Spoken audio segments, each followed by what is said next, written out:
নমস্কাৰ বন্ধু বান্ধৱী সকল পুনৰ মোৰ নতুন এটা ভিডিঅ'লৈ আপোনালোকক সকলোকে স্বাগতম জনাইছো। যেহেতু আগৰ ভিডিঅ'সমূহত কোৱা হৈছিল যে ছাত্ৰ ছাত্ৰীসকলৰ উপযোগী হোৱাকৈ মই ইংৰাজী গ্ৰামাৰ আৰম্ভ কৰিম আৰু আজি একেবাৰে ইংৰাজী গ্ৰামাৰৰ প্ৰথমটো অধ্যায় অৰ্থাৎ প্ৰথম আমি ক'ৰ পৰা শিকিব লাগিব তাৰ পৰাই মই আৰম্ভ কৰিবলৈ ওলাইছো। আচলতে ইংৰাজী গ্ৰামাৰ বুলি কওঁতে প্ৰথম বস্তুটোৰ কথা আহি পৰে লেটাৰ LETTER লেটাৰ মানে ইয়াৰ অসমীয়াত হৈছে আখৰ। এতিয়া লেটাৰ মানে হৈছে আখৰ, আন এটা অৰ্থত বৰ্ণও বুজায় আৰু ইয়াৰ লেটাৰ মানে অসমীয়াত পোন প্ৰথমবাৰৰ বাবে শব্দটোত আখৰ বুলি বুজোৱা হয়। এতিয়া কথা হ'ল কি আমি লেটাৰ মানে এই শব্দটোৰ দ্বাৰা আমি কি শিকিবলৈ গৈ আছো। এইটো দেখাতে কৈছে এইটো ইংৰাজী আখৰ, লেটাৰ মানে এইটো হৈছে এটা ইংৰাজীৰ ৱৰ্ড আৰু আখৰটো হৈছে এটা অসমীয়া আখৰ। গতিকে এতিয়া লেটাৰ এই লেটাৰনো ইংৰাজীত লেটাৰ কোনবিলাকক লেটাৰ বুলি কোৱা হয়। আচলতে কিছুমান চিনৰ দ্বাৰা আমি ইংৰাজী আখৰ লিখোঁ, আখৰ মানে এই লেটাৰটোৰ কথাই কোৱা হৈছে।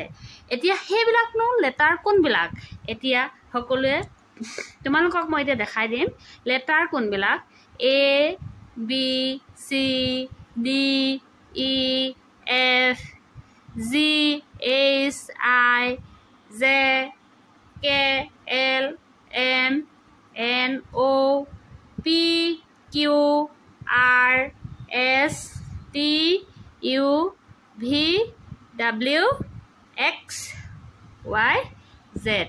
এতিয়া ইয়াত আমি ABCDEFGHIJKLMNOPQRSTUVWXYZ এই যে আমি পঢ়িলো এইবিলাকৰ প্ৰত্যেকৰে একো একোটা আমি চিন, এইবিলাক হৈছে চিন।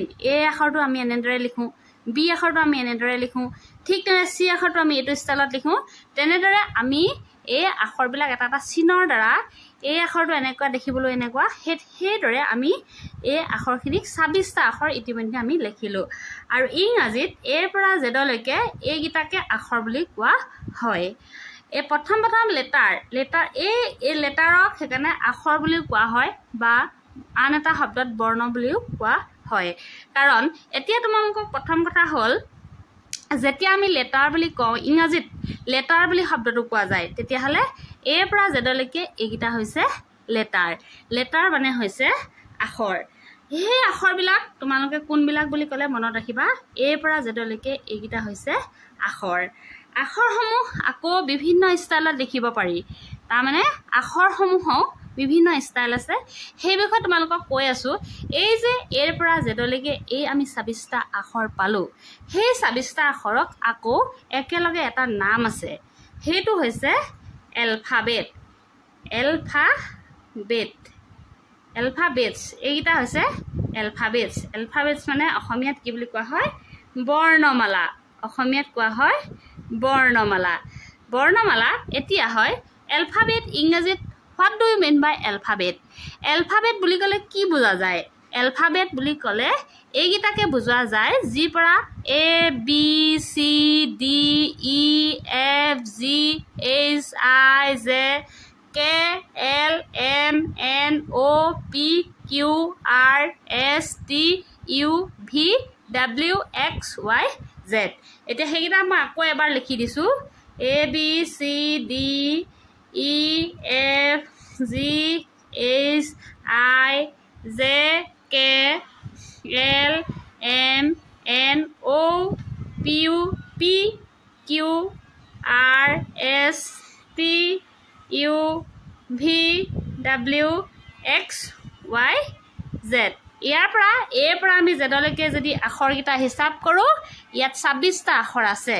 গতিকে এই ২৬টা আখৰক ইয়াত কেইটা আখৰ আছে ২৬টা। এই ২৬টা আখৰক একেলগে এই ২৬টা আখৰ আমি প্ৰথমতে লেটাৰ শিকি আহিলোঁ মানে আখৰ শিকি আহিলোঁ। এই ২৬টা আখৰক এৰ পৰা জেডলৈকে ইয়াত ২৬টা আখৰ আছে আৰু সেই ২৬টা আখৰক একেলগে এতিয়া এলফাবেট বুলি কোৱা হয়। এলফাবেট মানে বৰ্ণমালা বুলি কোৱা হয়।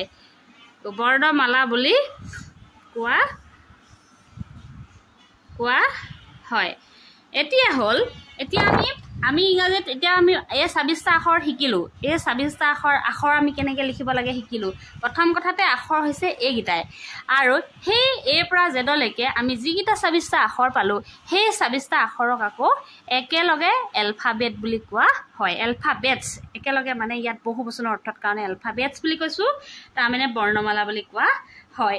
সেই বৰ্ণবিলাকৰো আকৌ ৰূপ আছে, গম পাইছেনে? লিখাৰ আখৰবিলাক লিখাৰ কিছুমান নিয়ম আছে, ৰূপ আছে।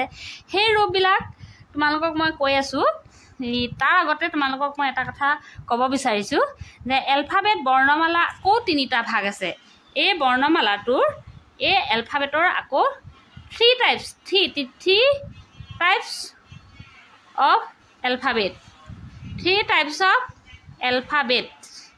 3 types of alphabets. 3 types of alphabet. 3 types of alphabet কি কি? প্ৰথমতে এই এলফাবেট এই ২৬টা আখৰ আকৌ 3টা ভাগ আছে। কেইটা ভাগ আছে? 3টা ভাগ। 3টা ভাগ। ইয়াত 3টা ভাগ আছে। 3 টাইপছ অফ এলফাবেট। এই 3টা এলফাবেটৰ বৰ্ণমালাৰ 3টা ভাগ কি এতিয়া মই তোমালোকৰ আগত দাঙি ধৰিব বিচাৰিছোঁ। প্ৰথম ভাগটো হৈছে এই ২৬টা আখৰে 3টা অৰ্থাৎ 3টা খণ্ডত ভাগ হ'ব। প্ৰথমতে হৈছে কনচনেণ্ট। কনচনেণ্ট কনচনেণ্ট কনচনেণ্ট কনচনেণ্ট মানে হৈছে ইংৰাজীত কোৱা হয় ব্যঞ্জন বৰ্ণ। ইংৰাজীত কোৱা হয়, অসমীয়াত কোৱা হয় ব্যঞ্জন বৰ্ণ, ইংৰাজীত কোৱা হয় কনচনেণ্ট। এতিয়া ইয়াৰ কনচনেণ্ট কোনকেইটা? এই ২৬টা আখৰৰ পৰা কনচনেণ্টবিলাক আমি বিচাৰি উলিয়াব লাগিব। এতিয়া কনচনেণ্ট হৈছে 19টা হ'ব কনচনেণ্ট। আচলতে কিছুমানে 21টা বুলিও কোৱা হয়। ইয়াত মূল কনচনেণ্ট মই 3টা ভাগত যিহেতু দেখাব খুজিছোঁ 3 টাইপছ অফ কনচনেণ্ট এলফাবেট বুলি কৈছোঁ। ইয়াৰে প্ৰথম ভাগটো কনচনেণ্টকেইটা মই তোমালোকৰ আগত দাঙি ধৰিব খুজিছোঁ। কিনো 19টা কনচনেণ্ট? এতিয়া চাবা, B, C, D, F, G, H, J, K, L, M, N, P, Q, R, S, T, V আৰু ভি। এইটো ভি হ'ল। তাৰপিছত ৱাই কি জেড। ভি এক্স, ইয়াত হ'ব এক্স আৰু জেড। এক্স আৰু জেড। ইয়াত কেইটা পাম আৰু এতিয়া চাবাচোন কনচনেণ্ট কেইটা? 1 2 3 4 5 6 7 8 9 10 11 12 13 14 15 16 17 18 19। ইয়াত আছে আমি কেইটা কনচনেণ্ট পালোঁ? 19টা। কেইটা পালোঁ কনচনেণ্ট? 19টা। এতিয়া প্ৰথম এই ২৬টা আখৰৰ প্ৰথম ভাগটোত আমি কনচনেণ্ট মানে অসমীয়াত ব্যঞ্জন বৰ্ণ 19টা পালোঁ প্ৰথম ভাগটোত। এতিয়া আমি ইয়াত 3 টাইপছৰ প্ৰথম ভাগটো কনচনেণ্ট মানে ব্যঞ্জন বৰ্ণকেইটা হৈছে 19টা। ইয়াৰ দ্বিতীয় ভাগটোলৈ আমি যাওঁ। ইয়াৰ 2 নম্বৰ ভাগটো হৈছে ভাৱেল। ভাৱেল মানে অসমীয়াত হৈছে স্বৰবৰ্ণ। অসমীয়াত হ'ব স্বৰবৰ্ণ। তেনেদৰে অসমীয়াতো আছে আমাৰ ইংৰাজীত যেনেকৈ আমাৰ ব্যাকৰণত ইংৰাজীত ভাৱেল বুলি কোৱা হয়, অসমীয়াত স্বৰবৰ্ণ অ, আ, হ্ৰস্ব ই, দীৰ্ঘ এনেকৈ আছে। কিন্তু ইংৰাজীত ভাৱেল আকৌ 5টা। সেই যিটো 5টা আখৰত যেনেকৈ আছিলে যে ইয়াত এই কনচনেণ্ট এই এলফাবেটৰ ২৬টা এলফাবেটৰ তাৰ পৰা 5টা হ'ব ভাৱেল। যেনেকৈ কনচনেণ্ট আমি 19টা পালোঁ, তেনেদৰে এই ২৬টা আখৰৰ পৰা আমি 5টা ভাৱেল বাচিব লাগিব। এতিয়া ভাৱেলকেইটা হৈছে এ, ই, আই, অ', ইউ। এইকেইটা ইয়াত কেইটা পালোঁ? 1 2 3 4 5টা। এই 5টা হ'ব ভাৱেল। এই 5টা হ'ব ভাৱেল। গতিকে তোমালোকক প্ৰথম আহিয়ে থাকে ভাৱেলবিলাক। এ, ই, আই, অ', ইউ। ভাৱেল হ'ব 5টা। আৰু ভাৱেলৰ অসমীয়াটো হৈছে স্বৰবৰ্ণ। স্বৰবৰ্ণ ইংৰাজীত স্বৰবৰ্ণ কেইটা? 5টা। ভাৱেল কেইটা? 5টা। তাৰ অৰ্থটো আমি বুজি পাবলৈ চেষ্টা কৰিব লাগিব। তেনেদৰে আমাৰ ইংৰাজী ব্যাকৰণৰ দৰে অসমীয়া ব্যাকৰণটো তেনেকৈ আছে। আৰু ইয়াৰ পাছত 3 নম্বৰত আমি 3 নম্বৰ ভাগটোলৈ যাওঁ। Semi vowel. Semi vowel. Semi vowel. Semi vowel মানে হৈছে অৰ্ধ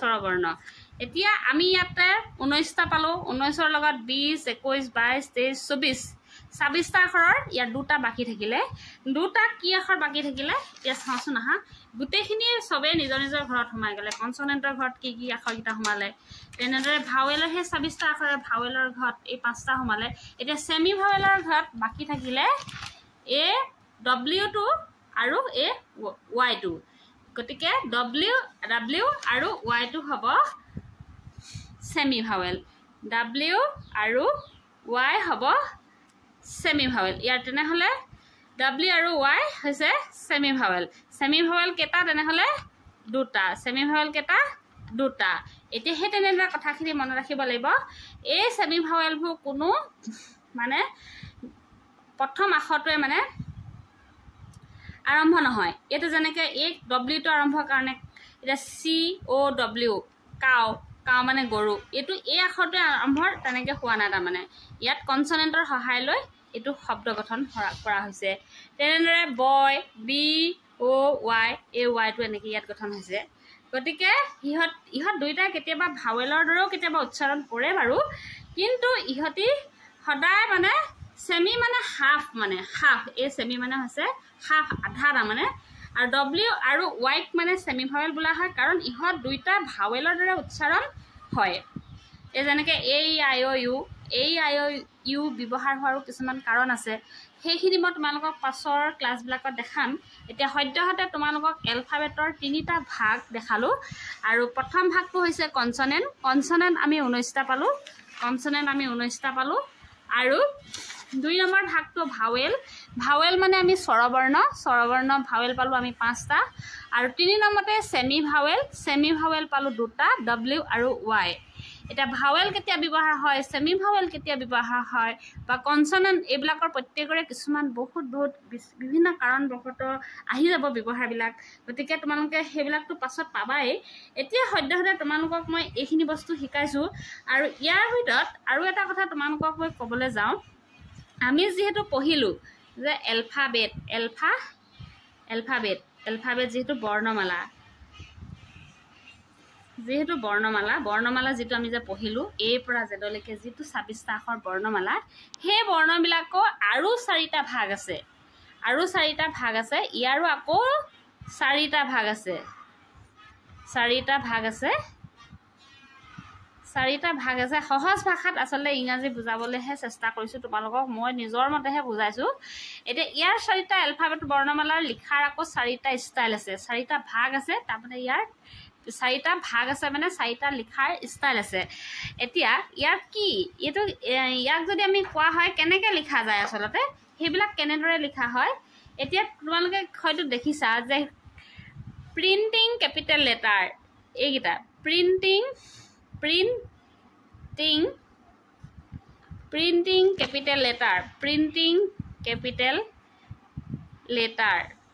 ক্যাপিটাল লেটাৰ ইয়াত মানে এলফাবেটৰ আকৌ ভাগ আছে যেনেকৈ মই এইগিটা এনেকৈ ডাঙৰকৈ লিখি দিছিলো যে এইবিলাক ডাঙৰকৈ এনেকৈ লিখি দিছিলো সেই লিখাৰ কথা আছে যে কোনবিলাক আখৰ কেতিয়া লিখা হয় এটা প্ৰিন্টিং ক্যাপিটাল লেটাৰ তাৰ মানে ছপা কৰা ডাঙৰ আখৰ বা বৰফলা বুলি কোৱা হয় ছপা কৰা ডাঙৰ আখৰ বুলি কওঁতেনে কোনবিলাক হ'ব আকৌ তোমালোকক দেখাই দিছো a b c d e f g h i j k l m n o p q r s t u v w x y z এতিয়া চোৱা এই আখৰটো আমি প্ৰিন্টিং এইগিটা হৈছে এনেকৈ যে আমি লিখিলো এটো ষ্টাইল লিখা এইগিটা হৈছে সম্পূৰ্ণ প্ৰিন্টিংত ওলাই এইগিটা আখৰ এইগিটা আছে প্ৰিন্টিং ক্যাপিটাল লেটাৰ আৰু প্ৰিন্টিং ক্যাপিটাল লেটাৰ কি কেতিয়া ক'ত লিখা হয় সেইবিলাক নিয়ম তোমালোকক পাছৰ ভিডিঅ'বিলাকক মই দেখাম সদ্যহতে তোমালোকক আজি মই 4টা ভাগনো কি আখৰ লিখাৰ পদ্ধতি 4টা ভাগ বা পদ্ধতি বুলি কোৱা হয় এইগিটা পদ্ধতি বুলি কোৱা হয় আসলতে পদ্ধতি এতিয়া প্ৰথমটো ছপা কৰা ডাঙৰ আখৰকেইটা হৈছে এইটো ষ্টাইলত লিখিব লাগিব ইয়াৰ পিছত প্ৰিণ্টিং স্মল লেটাৰ আমি 2 নম্বৰ ভাগটো হ'ব printing small letter printing small letter অসমীয়াটো হৈছে ছপা কৰা সৰু আখৰ ছপা কৰা সৰু আখৰ যে ছপা কৰা সৰু আখৰ কোনবিলাক যে ছপা কৰা সৰু আখৰ বুলি কওঁতেনে এতিয়া বহুত এনেকে লিখা হয় যেটো এটো এ B C D E F এটো এনেকে কি এটো মই আসলে এনেকে ময়ে নিলিখো এটো এনেকে লিখা G H I Z K L M N O P Q তাৰপিছত R টো এনেকে লিখা ইয়াটো এটো R এনেকে R S T T S T T তাৰপিছত এটো U এটো V এটো W এটো X এটো Y এটো Z এইকেইটা হৈছে ছপা কৰা সৰু আখৰ এই ষ্টাইলত যদি লিখা হয় এটো আখৰ আসলে আমি খুব কম লিখো হেকাৰণে মুৰে পাকটো অহালে নামনে এনেকুৱা হৈছে ছপা কৰা সৰু আখৰ এটো আখৰত আমি ষ্টাইলটো আমি খুব কমকে লিখা যায় আৰু 3 নম্বৰ ভাগটো এই কিন্তু আখৰ একেটা এই 26টা আখৰে নহয়নে আমি প্ৰথমতে প্ৰিন্টিং ক্যাপিটালত লিখিলো এতিয়া প্ৰিন্টিং স্মলত আখৰকেইটা আমি এটো ষ্টাইলত লিখিছো এইবিলাক হৈছে এলফাবেট অৰ্থাৎ আখৰ লিখাৰ বৰ্ণমালা লিখাৰ পদ্ধতি বা ষ্টাইল বুলি কোৱা যায় এটা 3 নম্বৰ আমি ভাগটো যদি কও হ্যান্ড ৰাইটিং ক্যাপিটাল লেটাৰ এবাৰ আহিলে hand writing capital letter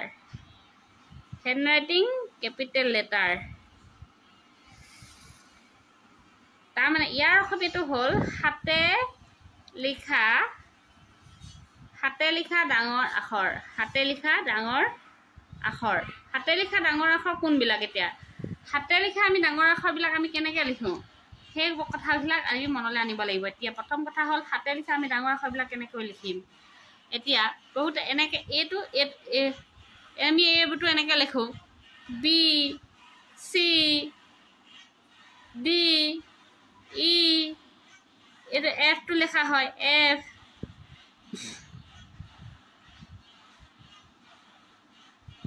G H I J K L M N O P Q R S এটো T টো এনেকে হে লিখে T U V W এটো X Y Z এটো হৈছে হ্যান্ড রাইটিং ক্যাপিটাল লেটার এই আখৰবিলাক এটো ষ্টাইলত এনেদৰে লিখা হয় আমি সাধাৰণতে প্ৰিন্টিং ক্যাপিটালত বেছি লিখা হয় আৰু হ্যান্ড ৰাইটিং ক্যাপিটালতো আমি বেছি লিখো ইয়াৰ পিছত আমি স্মল বিলাক হ্যান্ড ৰাইটিং স্মলতহে আমি বেছি লিখো এটা তোমালোকক 4 নম্বৰটো লিখাম 4 নম্বৰটো হৈছে hand writing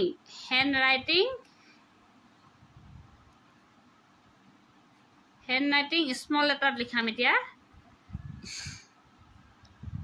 hand writing small letter তাৰমানে এইকেইটা হৈছে হাতে লিখা সৰু আখৰ হাতে লিখা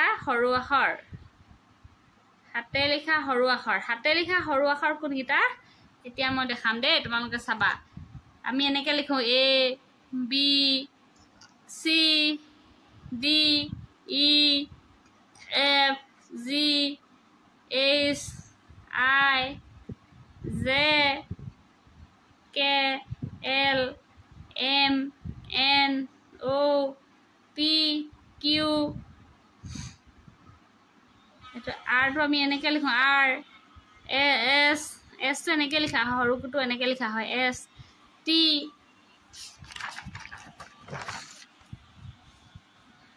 U V W X Y Z এতিয়া কথাটো হ'ল কি এইবিলাক হৈছে হাতে লিখা সৰু আখৰ আমি এতিয়া প্ৰিন্টিং স্মলতকে এই প্ৰিন্টিং স্মলতকে প্ৰিন্টিং কেপিটেলত আমি বেছি আখৰখিনি লিখো আৰু লগতে আমি হ্যান্ড ৰাইটিং ক্যাপিটালও ম্যাক্সিমাম ইউজ কৰো আৰু হ্যান্ড ৰাইটিং স্মল লেটাৰতকৈ হ্যান্ড ৰাইটিং মানে প্ৰিন্টিং স্মল লেটাৰতকৈ হ্যান্ড ৰাইটিং আমি স্মল লেটাৰবিলাক বেছিকৈ লিখোঁ গতিকে তোমালোকক আজিৰ ক্লাছটোত আখৰ শিকালোঁ ইংৰাজী আখৰ আমি বুলি কওঁতেনে এতিয়া তোমালোকক আকৌ মই প্ৰথমলৈ গুচি গৈছোঁ আখৰ হৈছে একেইটা বস্তুৱেই এৰ পৰা জেডলৈকে সেইকেইটা আখৰ সেই আখৰকেইটাৰো আকৌ আন এটা নাম আছে বৰ্ণমালা যাক কোৱা হয় ইংৰাজীত এলফাবেট আৰু এলফাবেটক এৰ পৰা জেডলৈকে এই ২৬টা আখৰক একেলগে এলফাবেট বুলি কোৱা হয় আৰু এলফাবেটৰ আকৌ তিনিটা ভাগ আছে হেতু হৈছে কনসনেন্ট মানে হৈছে অসমীয়াত ব্যঞ্জন বৰ্ণ হৈছে আকৌ কনসনেন্ট হৈছে 19টা কনসনেন্ট বুলি ক'লে কোনকেইটা বুলি যদি সোধা হয় B C D F G H J K L M N P Q R S T V X Z এই 19টা হৈছে কনসনেন্ট